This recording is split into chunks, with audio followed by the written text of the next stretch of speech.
Hey guys! So tonight we are going to read chapter 3 of Countdown by Deborah Wiles. So tonight it is me and I'm rocking my hoodie, but I am not chewing on the strings because that's disgusting and that's where bacteria grows. Don't do that. And Turtle. So Maddie, just for you. Chapter 3. I am dismissed 10 minutes early, but I spend that time with some other kids and Jack in the nurse's office. The school nurse, Miss Gresham, dabs mercurochrome, on my knee and opens a Band-Aid with trembling fingers. Her voice shakes.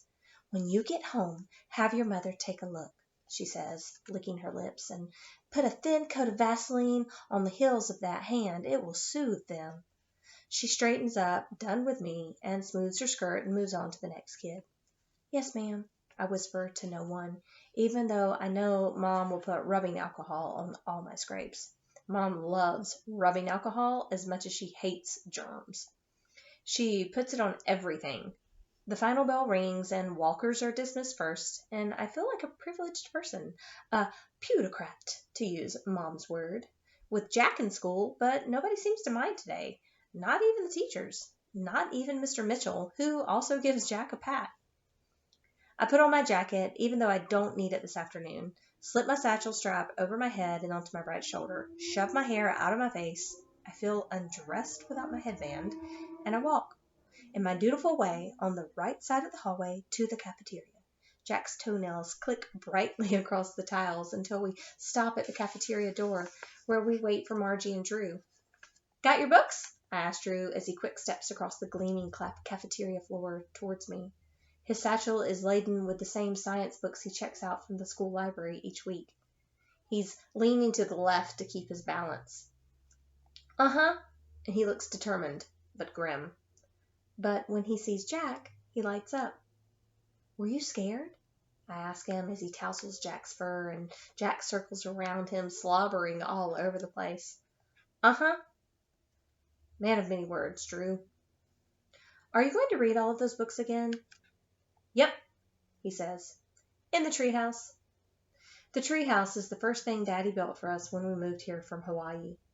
We made umpteen trips to Pyle's Lumberyard Company and hammered in nails wherever Daddy said to hammer them. There's even a rope ladder that drops through a hole in the floor. Drew and I tied all the knots in it with Uncle Ot's help. "Hey, Pixie!" I shout as Margie comes through the cafeteria doors with a stream of other kids. "Can you believe it?" she says, disgust shooting through her voice. "The siren! Right in school!" "Weren't you scared?" I ask. "It was the test signal, Franny." Who had the presence of mind to figure out that it was a test signal? I didn't, but I don't say that. "Did you see Mr. Alder try to save everybody?" I say instead. "He was like Moses trying to part the Red Sea."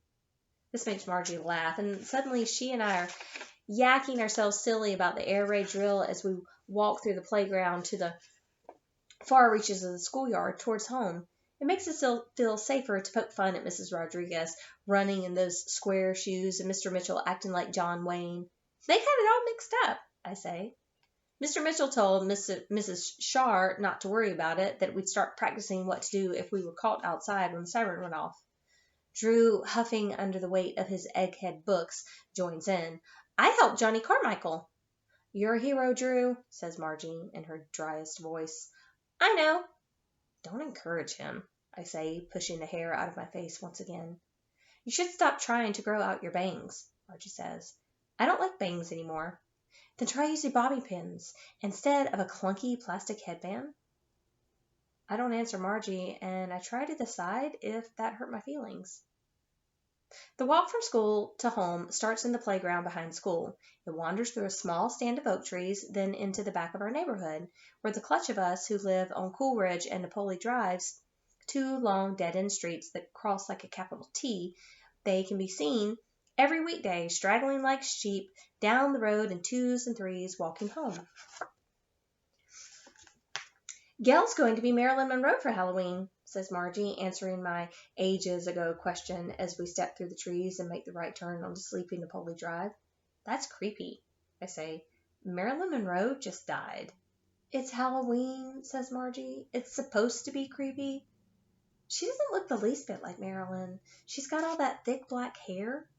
Gail's mother has a blonde wig and says Gail can wear it. Really? I am impressed. I've never met Gail's mother, but I heard Mom tell Daddy that she dates. Does she have an evening gown and long white gloves, too? I don't know. Gail says her mother has a closet full of fancy clothes, Margie says with a sniff. She even has a mink stole. I've seen it. I feel vaguely betrayed. What should it matter that Margie has been to Gail's house? But it does. Well, I know something she can't give Gail, I say. I make a motion with my hands and wave them at my flat chest. Gail's chest is just as flat as mine. Margie, whose chest is not completely flat, hoots out loud. I bet she's got socks. That makes us both laugh, and that feels good. What are you going to be for Halloween? Margie asks me. I don't know yet. It's way too early to decide. What are you going to be? Well, Gail says I should. Drew butts in here. I'm going to be an astronaut. What else is new? I say. Don't interrupt, Drew. I'm going to ask Dad to drive me around the neighborhood in a convertible, like John Glenn in that parade we went to, and I'll wear a spacesuit. Good luck with that, says Margie. How are you going to get any candy? I'm going to parachute out of the car at every house. That's stupid, Drew, I say. You can't parachute out of a car. Read your science books. Besides, Daddy will probably be on a trip. He missed Halloween last year, remember? Yeah, says Drew. I know. I flattened him, and he stares at the ground in silence. Here, I say, let me help you with your satchel. Drew won't let me touch it. Instead, he kicks a rock down the road ahead of me, zigzagging like a burdened loon